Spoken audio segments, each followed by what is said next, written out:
Hello, ladies and gentlemen, and welcome to another episode of CAU. As always, I am one of your hosts, Spencer. With me is Chris.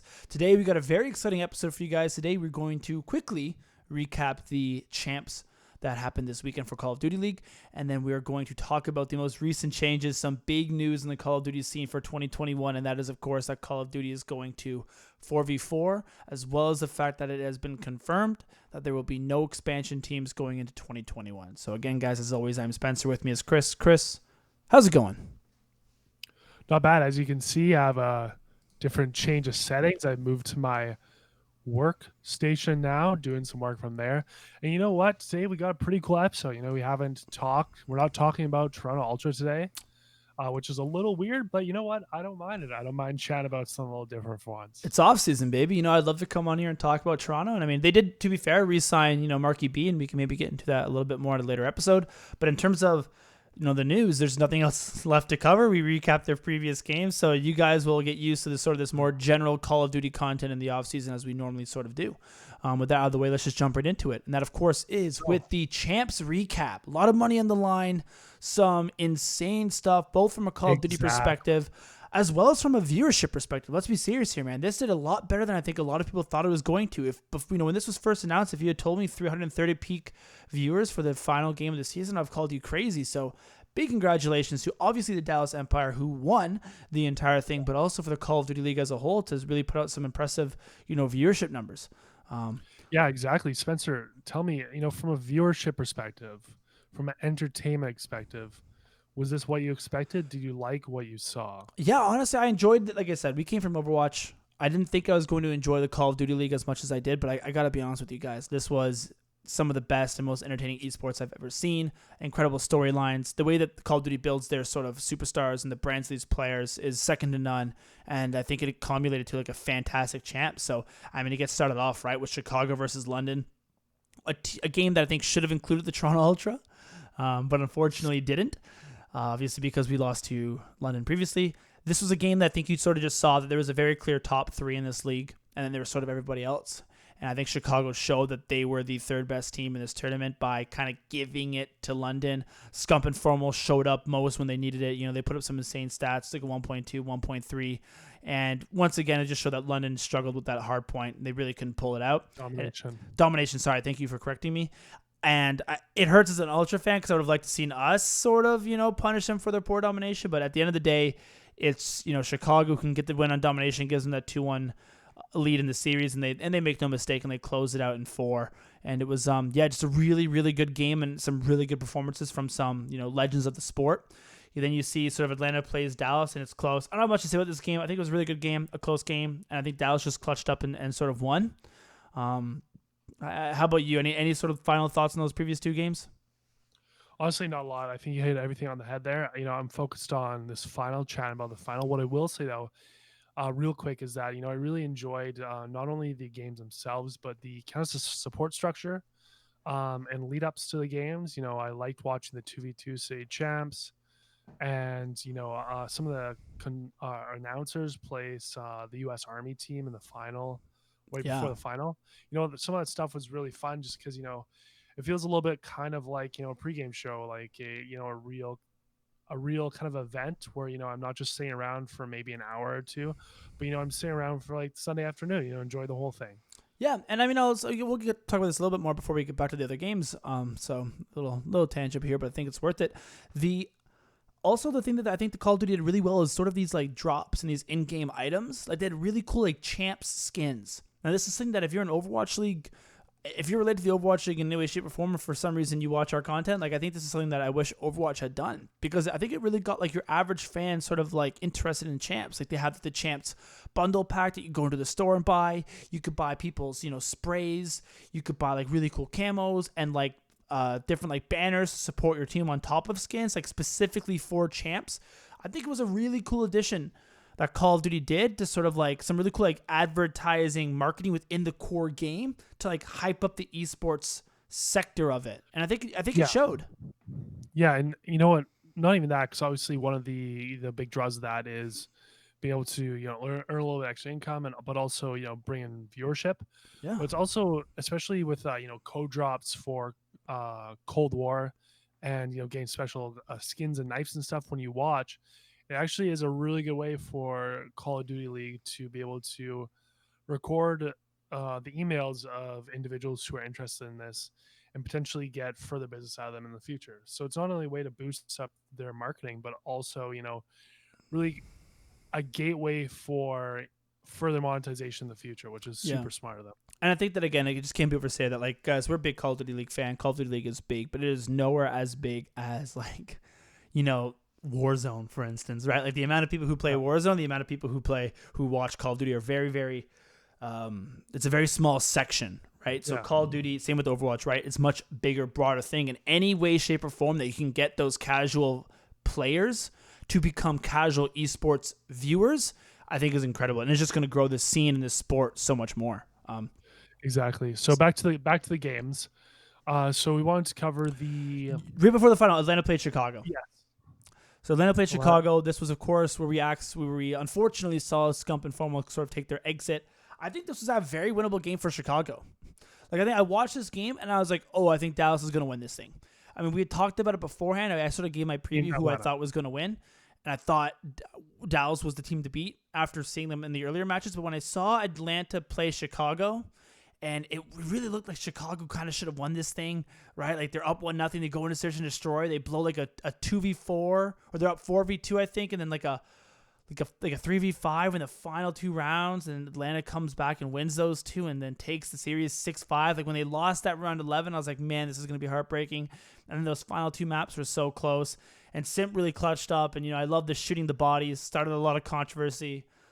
Personally, I don't care. I think anyone who's upset of Simp shooting bodies needs to, like, kind of get a life a little bit, right? Like, these are competitors to building their brand. I think it adds more excitement to the game as a whole. So overall, I think Atlanta showed up that they can clutch it out when it comes down to it. Like, they're just so skilled, but I still think that I thought this was a winnable game for Chicago. I thought they're going to pull it out. Like, I could see why people were pretty disappointed. Yeah, and I guess it sowed the seeds of doubt for the final, right? Yeah, exactly. That's what I mean. I saw that and I was like, you know what? Really good game. Chicago played well too. I don't want to knock them, like some of the best players in the world, but I thought that game was going to be a little more lopsided for a phase, and it wasn't. And Chicago, I think, really showed that, like, hey, they can really hang with these guys. And when I saw FaZe almost get bounced by Chicago, I was like, man, you got to go against Dallas. They've already beat you in one series. They have the one map advantage. Like, this is going to be tough. And then you saw it. I mean, they just couldn't pull it out. And Dallas looked incredible, Chris. So why don't you give me a couple thoughts on sort of that final game? Yeah, exactly. So, I think there's a key distinct difference between Dallas Empire and Atlanta FaZe that have defined them throughout their whole season, and especially was apparent in the final. And that was, the difference between being able to slay out and being able to coordinate your team to, win a finals, win a tournament, and also add a little bit of slay on top of that. No one can deny Hollow had an amazing hard points on Caves, with almost a 40 kill in the first game against Atlanta FaZe. Not Hollow, right? No, not Hollow. Dallas Empire H. No one said 40 kills. Hook. It's a Hook, yeah. Hook, sorry. Yeah. Hook, yes. So this is actually quite apparent through the whole season, because you can tell that Atlanta FaZe are really good at slaying, but they don't have as much teamwork. And it was so apparent in the final between Toronto Ultra and FaZe, where Toronto Ultra, was clearly getting outslayed at points, but we had, a good enough strategy to be able to win games, even though we were being outslayed. Yeah. And when Atlanta FaZe is on point with their slaying, they can be the best team in the league. But you know what? I think slaying is a little more of an inconsistent thing than good practice strategy is. Good teamwork, yeah. And, on the day, I think that Dallas had not only a better strategy, but also slayed a little bit harder at points, and Atlanta FaZe just crumbled. Yep, and I think you kind of saw this when Crimsix was sort of talking about, like, he came out there, for those of you who don't know, and tweeted that this is the best team he's ever played for, and a lot of people were like, how can you possibly say that, given the former dynasties he's been a part of, with like H's and them, and like I forget the team, whatever. But he played with like H's and Glacier, and they just dominated the league for like 2 years. And then obviously they had their Optic dynasty that they had with like Karma, Scump, and Formal. But one of those things that he said was, that this was that Optic at points was by far the most skilled team. He was like, we just would outskill people, but when people could match our skill, or like you said, right, sometimes just it's a little bit inconsistent, and on a specific day during a specific match, they're just hitting their shots a little bit better than you are. He's like, we just got exposed because we weren't like as fundamentally good at the game as they were, and I think you saw that in this, right? Like they just kept up on the slang of FaZe because they have such good young guns and Hook and Shotzzy, and then you just saw that their like team coordination, their teamwork just like really shone through, and they were able to just get some big wins. I think you just saw that, man, that team is so good with their mix of like Clay and Crim, for like the emotional leadership, the like strategic aspects, as well as just being good at the game. And they have like 3 really hungry young guns and like Shotzzy, Hook, and Illy. And Shotzzy and Hook are so good at respawn, and Illy's so good at S&D. Like, it was just, man, it was a really, really well put together team. And I think you saw it. Exactly. There's no doubt about that, and how well they played, and how much the young guns probably were celebrating that night. How much people like Crim, who now is the undisputed, The GOAT, most capped, GOAT of the most Call of Duty champs, was feeling. I'm sure he can rest on his laurels right now. But moving on from that, amazing champs. So excited for that. But a lot of big news came after. A lot of big news. First arguably off, bigger news. 44. What are your thoughts on that? Tell me how you want to break it down. So there's a lot of different stuff. I think we should break this down from a few different angles. I think first, viewership perspective, league perspective, player perspective, amateur perspective, then finally financial perspective. We'll try to keep this quick because that went a little bit longer than I initially thought it would. So obviously we've been doing this podcast for a couple months now. For people who don't know, we originally come from the Overwatch scene. I can't sit here and act like I was a huge, massive fan from like the 4v4 days. I know this was like, back in World War II and previously. For like before World War II, like COD was just played 4v4, right? Up until World War II, and I believe it switched going into Black Ops 4. So I know that this was something that a lot of pros wanted to see. I know whenever I talk to someone who's like in the industry, like in the Call of Duty League in one way capacity or another, a lot of people were sort of like 4v4 is the way to go. This game, that's what it was designed for. But I don't actually have specific experience from viewing it from myself. So I'm going to try to like logic some things out here. So, bear with us a little bit. But from a viewer perspective, I think it is a good thing. I can see a world in which like 5v5 is like a pretty cluttered thing, especially like on the minimap. It's a lot of different people to follow. I think like trades and stuff like that is so important, and it's so easy to like miss trades if you aren't just sitting there the entire time like watching the minimap, right? Like I think with 4v4, the game slows down in some regards to the point where it's easier to follow like 4 people on each side as opposed to 5. So I think it might be easier for your casual viewer to sort of have an understanding of what's going on. And I think it allows for more pop-off moments for individual players, which I think the viewers also prefer. Because obviously if you get a 2-piece and you get traded out in 5v5, it's good, but it's not like game-defining. Whereas like if you get a 2-piece in a 4v4, that's like half their team, right? Like that's a pretty impactful play. So I want to know what your thoughts are as well, but I think it's overall a positive thing in terms of the viewership perspective. Yeah, well, I don't necessarily agree or disagree, but just to provide a contrasting opinion, I think with 4v4 and a little bit of slower game, there will be less engagement, and you may find times throughout the game where there is a little bit of dead space. Now one thing that I definitely appreciate about the game, and I'm sure other viewers do, is the kind of chaoticism of it. And how you can find the nuances inside the chaoticism. When you have, people killing each other left and right, it's domination. One team has 249, the other one has 247. It's really, really exciting and fun to watch. And I'm not saying that it's going to be any different in a 4v4 situation. Mm-hmm. I just could see a possibility and a situation where it's a little bit slower, and that turns people off. So I think you see more engagements with 4v4. Do you? I think it's because there's more space on the map that like it actually is faster because you're not like getting traded out or getting like focused down from certain angles as much. Like I think actually you do see it's weird. It's like it's slower pace. But there's like more engagements because it's like people just get in there faster. You know what I mean? Like there's just more room to run. You could very well be right. You might be right. Again, this is from a very like a perspective of people who've only seen 5v5. But either way, I think what you will see is more like 2-3 pieces. Because there's less people on the map, so you can go in there and trade out 2 and then have a third person come through and make that kill.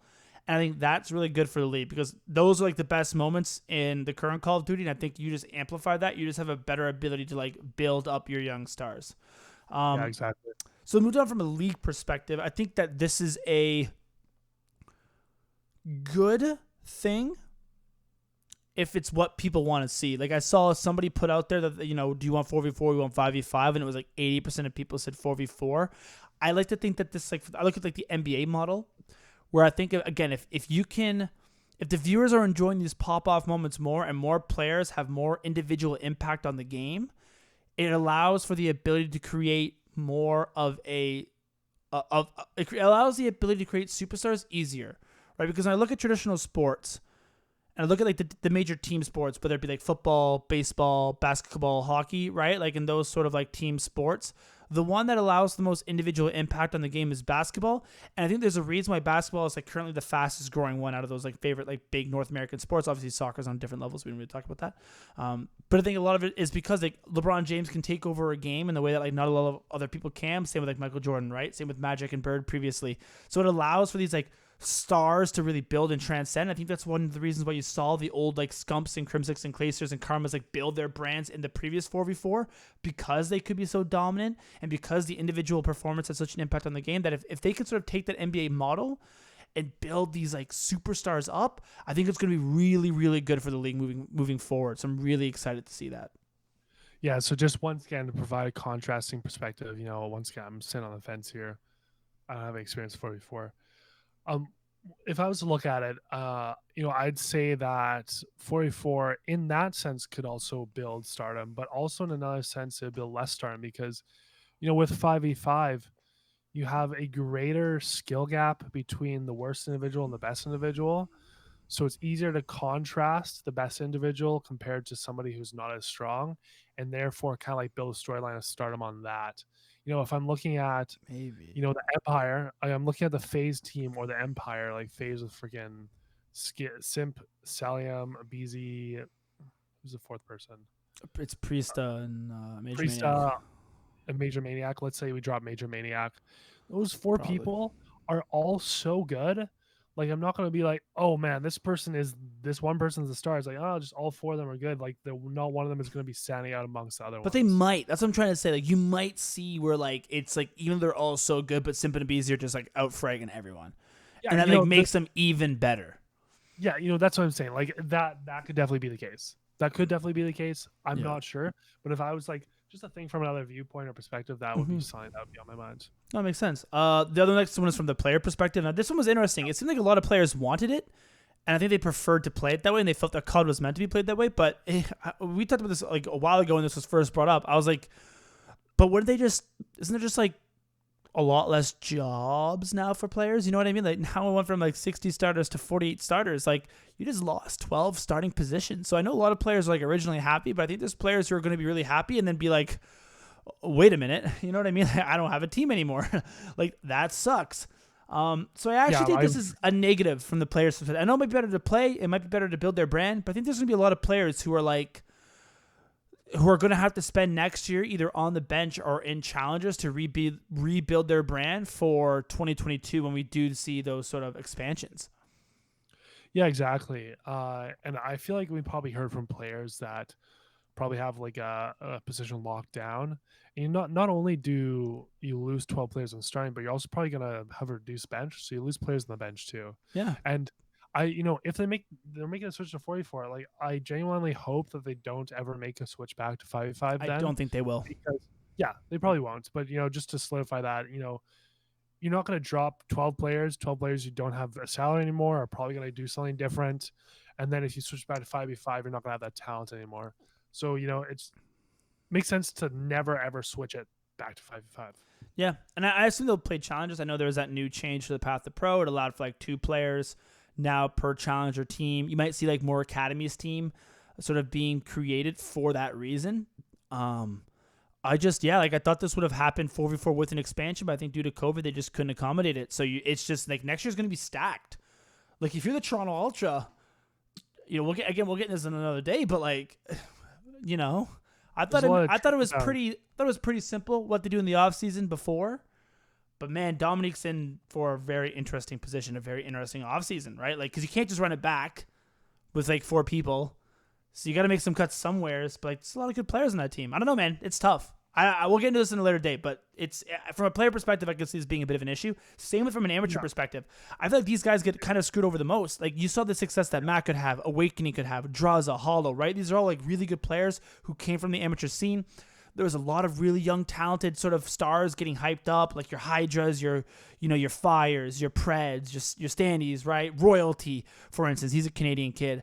I know he's not a young, whatever. I know he's been in the scene for a while, but you know what I'm trying to say? These guys from Challengers who maybe would have actually been able to get a shot at a starting roster position. Now it's like, do you take the risk?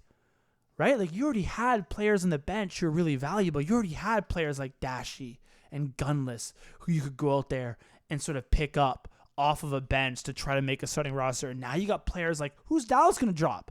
Right? You know, is Clayster going to be available? Is Illy going to be available? Like, if you weren't cutting someone before, are you cutting them now because to get one of those players? Like, probably, right? Like, yeah, it kind of sucks. Yeah, like I feel like it's really like, why take the now again? Obviously, take the risk, sign a really up. Like, if I'm Toronto, I'd probably sign one of those players and just put them on the academy team, right? Like, just play challenges. Hey, like, you know, Hydra, I heard you're great, or Pred, or Fire, whoever. Like, you're a super young star. You got a lot of up and coming potential. Like, we're going to build our starting 4, but they just go play challenges for a year, and we'll see what happens. And obviously, if you kill it, we'll sign you. But like, those are players who might have been able to get a starting position, who now may no longer have that opportunity, which is unfortunate because they arguably deserve it. But so many good players, it's hard to say. Yeah, no, I totally agree with that. John's coming back in the league. It's crazy, but you know, the last thing to touch on is financial perspective. You know, obviously, from the finances of the individual franchises, it makes sense. Yeah. But one thing I would possibly say, well, you know, it's probably doesn't balance out in the end. But I'd say that there's less opportunities for storylines to be made for team members, and therefore bringing maybe less money to the franchise. But that doesn't sound like a good argument coming out of my mouth. Yeah. So I'm just gonna say it's a positive for, you know, franchises, but you know, how much of a positive, right? I think that this is something that not a lot of people are talking about, but I do think that part of this is owners or you know, people who own these like teams sort of being like, I would rather pay 4 starting people than 5, right? Just saves you money, especially with the rumored COD contracts that we've heard about, that the kind of money these players are making. You know, if you could save yourself, you know, $80, $90, $100,000, right? Like, I don't know the exact. I know the minimum's 50, so you're minimum saving yourself $50,000 for a starting spot. Plus, you probably need a smaller bench. You don't need 10 people on the bench for a starting 4, right? Like, you could probably get away with 6 or 7 now. So like, I think you'll see a lot of teams saving money, especially with it being online, especially with a lot of stuff. I think that this was a very clear cut around like, hey, it's COVID. There's not going to be any lands. We're not going to be able to sell tickets. Like, let's try to, one, obviously benefit the viewing experience and all of that. I'm sure that was absolutely a reason, but I'm sure a small part of it was, and also save ourselves some money while we're at it. So I don't think that was a coincidence. Yeah, exactly. You hit it exactly on the head there. Finally, you know, one last thing for you guys. No expansion team. Yeah. Does that make sense to you, Spencer? It does, because there's a pandemic, but I gotta say I'm really disappointed. There was a lot of like rumors about like Rise Nation sort of coming back in. There was rumors about 100 Thieves coming back in. Like, I think 100 Thieves and, you know, Rise too, but more so 100 Thieves coming back into COD would be like a really, really good thing for the scene. And I wonder if, because it's been sort of so positive, if you don't also potentially see some other like really big sort of team brands coming as well. Like, who knows, right? What other teams could have potentially purchased a slot. And I think we really could have seen like Call of Duty make this next step, and I think they still might in 2021, or 2022, sorry. But this was such a successful year, given all the circumstances, that I wonder if it's. I don't think enough people are considering the possibility that you might see a bit of a downturn next year, because like we saw with Overwatch League 2, right? Year 1 was very successful, year 2 a little bit less so. I don't think so. I'm just saying it's possible, but man, like, it looked like you're about to get like 4 teams, 100 Thieves being one of them, and I think that would have been really, really good for the league to have that happen as soon as possible. There's still 2022. We'll get LAN events with the expansion. Like, I get it. I get that you won't do it during an online pandemic, but It is disappointing. I would have liked to have seen it, especially it would have solved a lot of the other problems we had previously spoken about, like amateur players getting cut, right? If you go from 5v5 to 4v4 Yeah. before new teams Yeah. come up. Exactly. Well, I think everybody's going to be like, look at pandemic. People don't have enough money to do an expansion team. I don't think it's that. I simply think that they haven't been able to prove their business model yet. Their business model was always doing it on land, selling tickets, and they technically haven't been able to prove that yet. So the leaders of CDL, like what they want to do is they want to just prove to everybody, like, hey, the system actually does work. It wasn't COVID didn't like save us from a major catastrophe. It actually does work, and then expand after that. I will say this though, there are rumors that there's an ESPN article that sort of talked about this. It was very clear that this is not due to lack of demand. Call of Duty came out and said we have potential buyers, we have suitors, that the timing just wasn't right. Sorry, I was gonna sneeze for a second. So I think maybe, but I don't know. I still think part of it is just they just couldn't make it feasible given the online pandemic. And maybe you're right. Maybe owners are also like, hey, we'd love to invest. The demand is there, but like, I don't have $25 million on liquidity given the current situation, right? So, yeah, exactly. And I think that's all the topics we covered today. Yep. I think that was a good discussion for sure, guys. If you enjoyed this video, please leave a like. Please subscribe and comment. If you didn't like this video, also comment. We love having discussions with you. And give us your thoughts. Are you guys excited for 4v4? Are you disappointed there's no expansions? Like, there's a lot of cool debate topics we can have here. Like, let's. If you're Dallas, who do you drop? I personally would kind of low-key love to see him drop Ilya. I want to see him on Toronto, but I don't know, man. A tough call. So, yeah, let us know your thoughts on that below. Yeah, Dallas, DM me. Anyway, thanks a lot, guys, and have a good day. And as always, enjoy.